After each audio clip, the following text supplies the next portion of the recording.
Where are they gonna get Under that? 80 feet of visibility in the bay. No, my cousin sent me pictures of it. It's insane. Okay, I'll have it. in Alaska or? It's really good. And you have to get like. Nice, will you be able to go?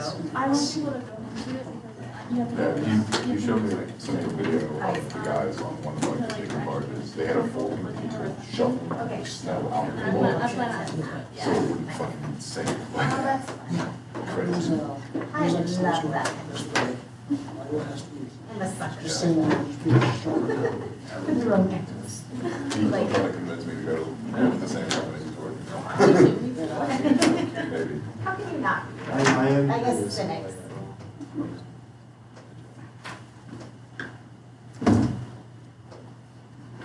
We're waiting. Dominic still. Were you on Dominic?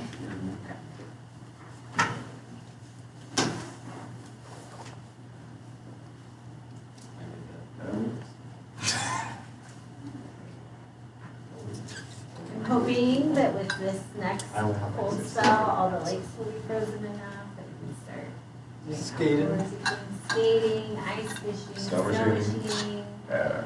We do a lot of winter camping, like I'd like to get that. Do you actually? That's super interesting. Do you build snow caves or do you just? We have Arctic ovens. Okay. Oh, nice. Wow. Nice.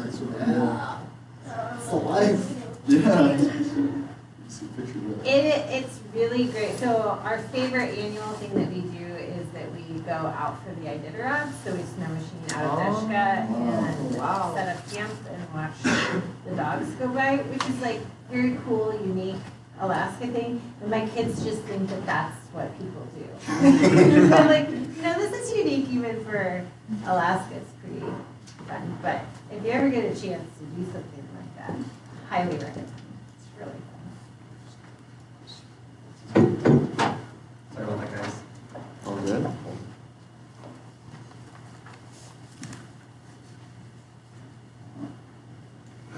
Okay, audience, are we all ready? Phones are silenced.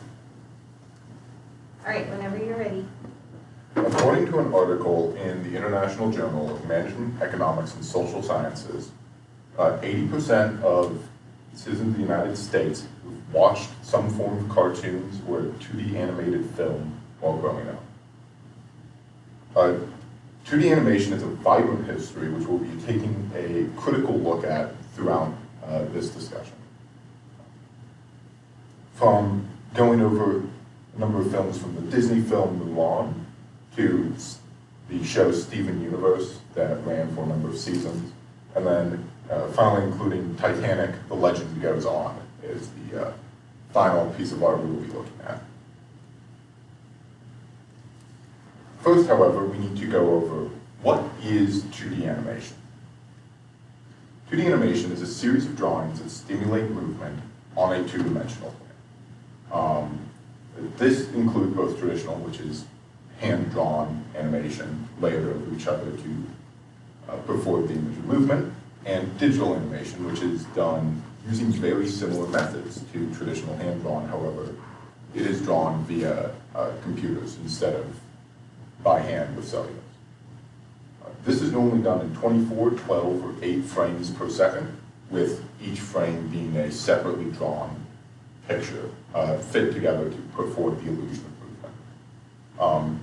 Each of these differences in frames is known by animated by 1s, 2s, or 3s, and is traditionally switched between to showcase differences in movement and how the movement is supposed to be portrayed to the watcher. Next, we're going to be looking over the history of 2D animation. We start with the Theatre Optique in 1888, which is technically the first animated film to ever be shown. It does not use anything that we would consider animation in any way, shape, or form. This project was done in France by a wealthy opera enthusiast, and the way he did sound and dialogue is he had a symphony and opera singers essentially standing behind the screen, providing a soundtrack and dialogue for the viewers in the audience. As you know, things are improved upon in this field as the Bray Productions in the United States patented the cell technique in 1914. The cell technique is essentially drawing on the backside of clear celluloid film so that you can draw several sets of photos and overlay them on top of each other. You can see kind of an example of how they would be overlaid on top of each other. So that way they only really need to draw a background a single time, or pieces of furniture or things of that nature once or twice, and then they can do the rest of the work of drawing the individuals that will be animated for movement one by one and layering them for each individual frame. And at the bottom there you can see where they're drawing essentially in reverse because they have to draw on the backside of these cellulose screens, which are clear, and you can see, and that is where the art style that we consider to be 2D animation comes from, is because that is how the art comes out when you draw on a clear surface like that with the paint stick use. From there, Disney invented the computer animated production system, CAPS, allowing for a significantly more rapid transition of the drawing phase into the actual animation phase, whereas before that, companies were having to animate things by hand by stamping all these layers on top of each other one by one for every frame. Now, Disney invented a computer system which they patented and didn't share with the competition for a number of years, which allowed them to leap ahead of all of their competitors in this field. One of the big reasons why Disney is as large as it is today is because they had this advantage over all of their competitors for such a long time. By the time the early 2000s rolled around, though, a combination of removing restrictions on what was allowed to be shown in animated form on television by a number of different government administrations broadened the further advancement of computer technology to aid in this movement from the hand-drawn cell technique to the animation phase, making it easier and easier for smaller studios to put forward art. Greatly increased the number of players in the field for making more complicated animations, which leads us into the, what we consider modern 2D animation. All right. Now, after hearing about all the history of 2D animation, a question you might be wondering is, well, now that I know about how 2D animation happened, what constitutes a good 2D animation? And to answer this question, our group, came up with 5 criteria that we use to determine what we consider good, bad, or mediocre animation. And what we use to find this criteria is the 12 basic principles of animation, which is from the book The Illusion of Life, written by Disney animators Ollie Johnston and Frank Thomas, who were very prominent animators in the what was considered the golden age of animation at the time. And these 12 basic principles of animation in the book have often been referred to as the Bible of animation. So it's pretty important. And in this Bible of animation, it mostly goes over what makes the character's physical movements, how they are in the physical world that they inhabit, but it also does cover more emotional stuff and facial expressions and all that. Now, our criteria were how well the animation does motion, how well the animation expression does motion, how well the animation expresses emotion, how well the animation aligns with dialogue/sound, model/stylistic consistency, and visual clarity. And that was our ranking for what is the most important, what's the least important. Now, our first criteria was how well the animation does motion. Simply put, how fluid is the animation? How alive does the animation look? Does the character, say like Cuphead down here, putting off a big blast, can you feel how much force is behind that blast? And even our big character right here, massaging his scalp, you can see how it's indented into his head, how it forms around his fingers. That's sort of what we're talking about when we talk about this right here. Now, the second criteria, before I talk about, we will watch this one clip,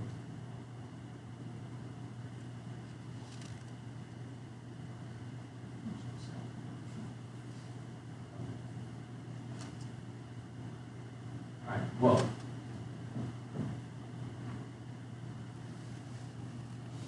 the facial expressions shown by Azula here clearly convey a sense of emotion, how distraught she is of her failure to win, and body movements where you saw she was chained to the ground, writhing around in anguish, essentially. And if you could hear the sound, you would hear that, of course, the voice actor putting in the work to make her sound like she's completing that she's in a manic state. And also when she blew out fire, it matched up to that. And speaking of matching up sounds, we have our third criteria, which is how well the animation aligns with dialogue and sound. And essentially, that's just lip syncing and how diegetic sounds inside of the film. And what I mean by that is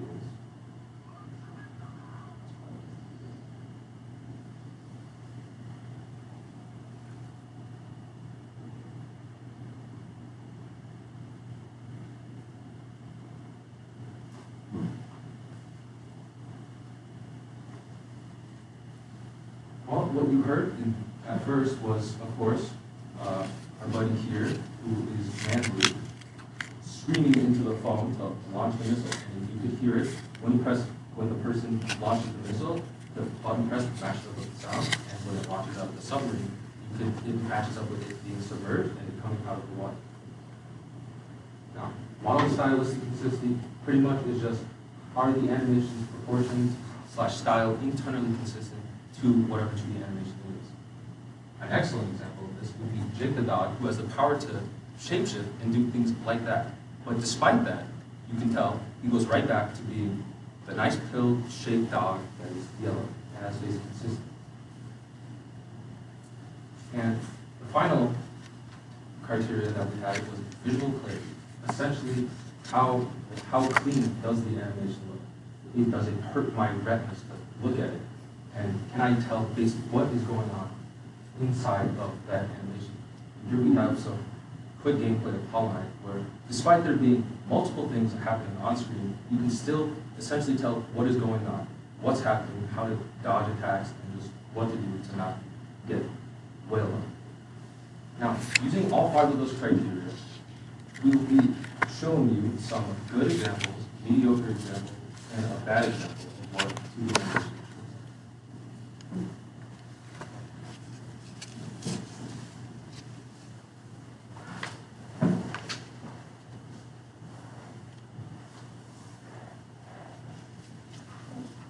Talking about the magnificence of 2D animation through the lens of our beloved classic Mulan, we witness a testament of Disney's artistic excellence. Mulan isn't just a film, it embodies the essence of perceptual animation. The animation themes of bravery and cultural identity resonate deeply with Alaska's diverse community, reflecting the shared values of resilience and cultural pride. Employing our sets of criteria, we'll examine how Mulan stands as a paragon of good animation, using consistency and motion, visual clarity, model of consistency and emotional expression, and dialogue and alignment. Let's dive in. Firstly, the movie consistency, emotion, and visual clarity is extraordinary. Mulan maintains a seamless consistency in frame, lauded by the animation guild expert for its fluid transition that elevates the viewing experience. The animation breathes life into character, infusing fluent movement and impeccable choreography for intense action sequences. Furthermore, Disney masterfully use of vibrant colors and sharp visual clarity enhance the narrative depth and audience engagement, captivating viewers with intrinsic details. From a photographic perspective, Mulan visual clarity beautifully captures each moment as it moves.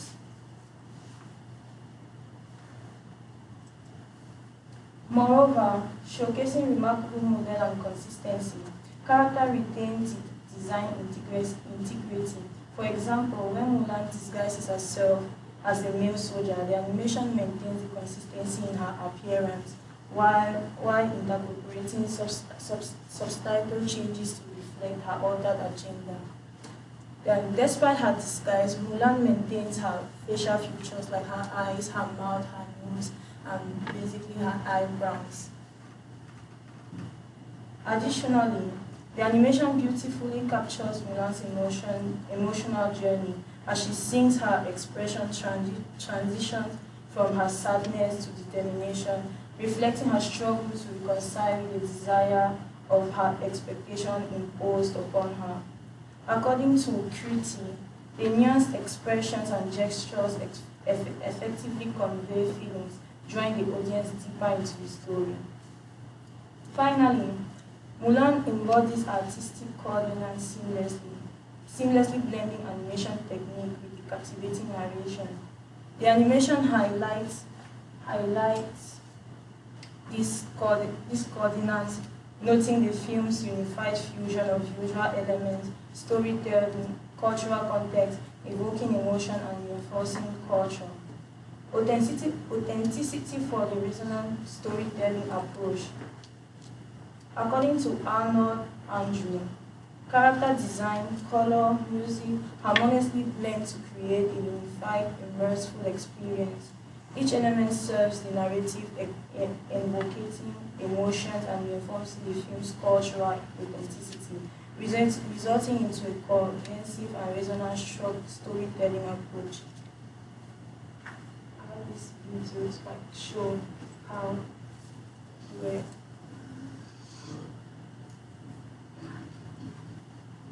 you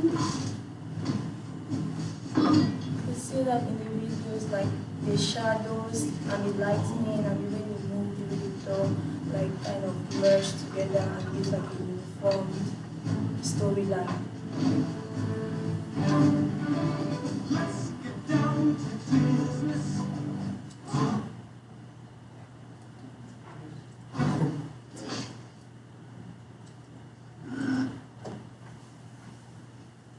To conclude, Mulan is a pinnacle of 2D animation in the 90s. Its excellence in consistency, in motion, and visual clarity, model consistency and emotional expression and artistic cohesion sets a remarkable standard in the animation world, leaving an enduring mark on cinematic greatness. Emphasizing on the endurance, beauty, and significance of cinematic masterpiece, the Emperor in Mulan said, "The flower that blooms in diversity is the most rare and beautiful of all."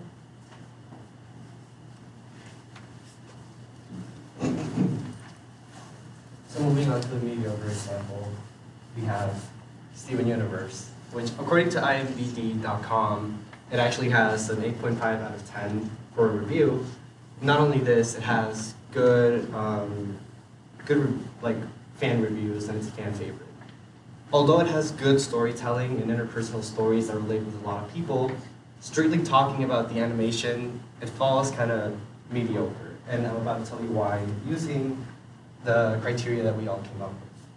So, to start, the motion is actually a pretty good example. Here we have a fight scene between the characters Alexandra and Malachite. It's kind of saturated a little bit because of the GIF, but you can see the fighting animations are fluid, satisfying, as well as intense. You can tell what's going on, and it's not slow by any means. It's supposed to be fast-paced, so it gives you that sense of like intenseness and action going on. Next, we have both the expressiveness and mouth movement, which expressiveness I use for emotion in the criteria. When it comes to the lip syncing, you cannot hear it, but his mouth animations are kind of like dull. There's a lot better voice acting, but when it comes to the characters, and this is not as big budget as Mulan was, where you saw the characters fluidly animated, it just kind of falls a little bit short.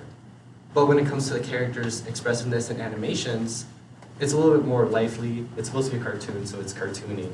But it gives you that sense of like fun. In this scene where they're like doing yoga and he's like messing around because he's flexible like that. Next, looking at the model consistency, this is the biggest critique that the show has. And the reason for this is because throughout the seasons, they changed animators multiple times. Like, In season 1, here we have the main character Steven, who in this little kitchen area, he's about as tall as the cabinets. But in later seasons, they shrunk him in size. They don't explain why, but then you see him with a stool cooking in the same kitchen. Another example of this are these two characters standing right next to each other. Initially, Lapis, the blue character, was shorter than Pearl, but then in later seasons, they made him about the same height. And then here's another example side by side that shows the model inconsistencies, but also the change in art style. The art style is good, but the fact that the models change consistency throughout gives us less points in our critique of it. Lastly, we have visual clarity, which is kind of hard to see in here, but it's also one of our biggest critiques of it. Throughout the show, the lighting is all over the place. Like I mentioned, they changed artists a bunch of times, so their perspective of the characters changed as well as the lighting. So throughout the show, multiple times, there'll be a lot of bright colors, a lot of like gray colors, but the best way to describe it is that they're all over the place. So in some scenes, it can be very hard to see. Like these two images compared, the monitor kind of like lowers the quality, but this image is more saturated than the other one, which is to say there's like less color, and it just kind of like hurt your eyes a little bit if you were watching on TV for a long period of time. And this, being the title art, the colors are all good, they're all vibrant, but they're not really translated the same way into the actual show. In conclusion, this is the rating we would give it. The emotion was good, as we saw in the fight scenes. The character emotion, expressiveness, which I said was emotion, is also pretty good.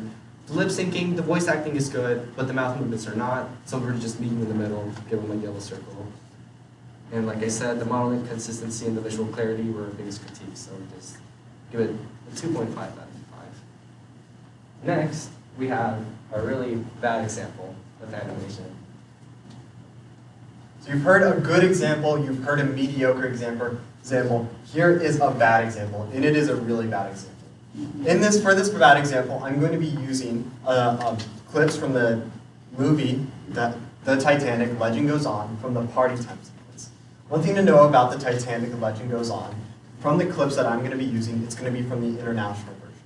The clips from Party Time are only from the international version. It was retroactively added in after the Italian version, which was originally made in Italian. So through this, I'm going to critique the film or give it a rating based on the critiques that us as a group have agreed upon. So the first thing, here's some context for this thing.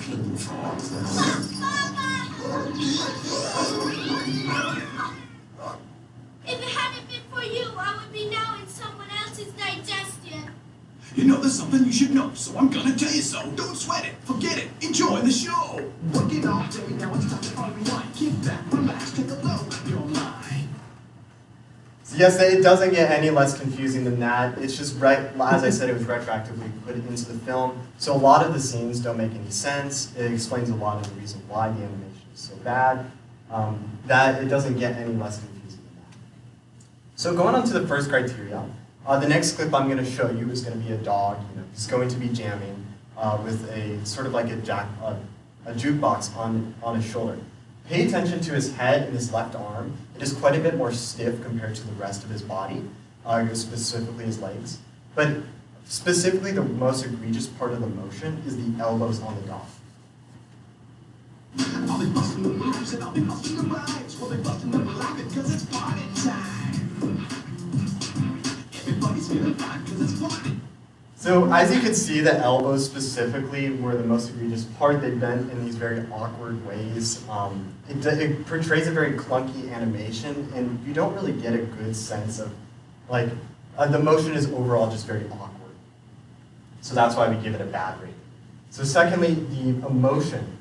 Based on the music, in the next clip, the dog is, as you can see, he's supposed to be upbeat, he's supposed to be, kind of hip. But in the next scene, you'll see that he has a stoic, kind of stern, angry face, which kind of gives mixed signaling to the audience, which the animators are not trying You know there's something you should know, so I'm gonna tell you so. Don't sweat it, forget it, enjoy the show. Working all day, now it's time to unwind. Kick back, relax, take a load of your mind. So yes, as you can tell, the emotional expression of the dog is not very accurate to what they were trying to portray. And overall, it's just very poor emotional expression. So on to the next third criteria is lip syncing, or how well the animation aligns with the audio. As you've already noticed throughout the other clips, often the audio seems very disconnected from what the actual characters are doing, but I'm going to be using this clip mainly to exemplify this. Just leave your troubles at the door, leave your worries behind. Leave the rest up to me, you better hope that you're fine. I'll be busting the moves and I'll be busting the rhymes. We'll be busting up laughing because it's party time. As you can see, whenever the dog is supposed to be talking about the lyrics, it's completely different than what his facial movements actually are. So the dialogue is completely disconnected from what the dog is doing. As you would probably guess, when you're singing, the mouth movements should align, but sadly in this animation, it does not. So going on to the fourth criteria, model consistency. Actually, throughout most of the animation, the model consistency isn't particularly bad. A lot of the complaints could be put up to stylistic decisions, if you're being generous, but there is one specific clip which completely violates this. So in one particular scene, there's this random put in clip of him clapping his hands together, the dog. But as you can tell from the clip, from the image on the right, it is completely different to what his hands were in all of the other parts of the animation. And they sort of turned into this Dr. Seuss-esque character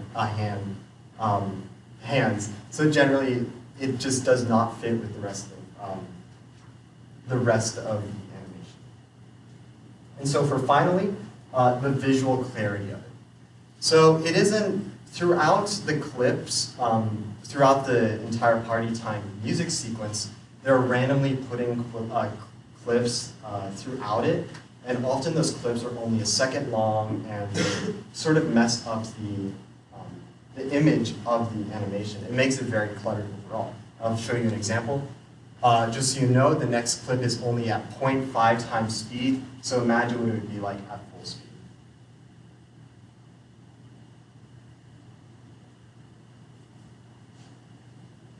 So when it's actually at full speed, it's very fast. You can't really tell what's going on. It messes up the visual clarity of the animation overall. And this happens throughout the entire animation. So for those criteria that we've talked about before, does it do motion well? It does not. Does it do emotion well? No, it does not. Lip syncing, terrible. Model consistency, not absolutely egregious, but there are specific points where it completely violates its previous set of models. And then finally, visual clarity, it is very poor at as well. And for those reasons, we give this a bad example rating.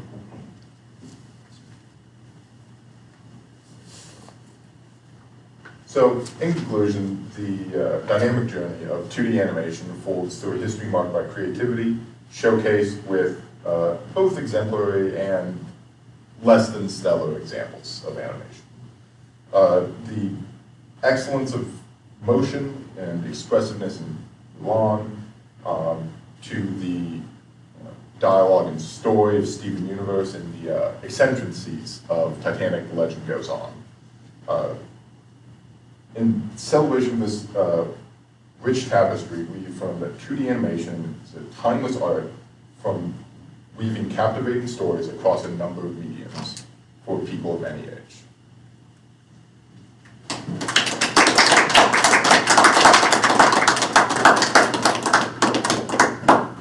Any questions for this group? For the last one that you talked about, the Titanic, was it made by, was it originally French? I believe it was originally in Italian. Oh, Italian. So it was made in Italy. Okay. There is the original Italian cut where it is actually in Italian, and then there's an English dub version. But in the international version, which is the most common one, there's been theories of why they put in that party time sequence.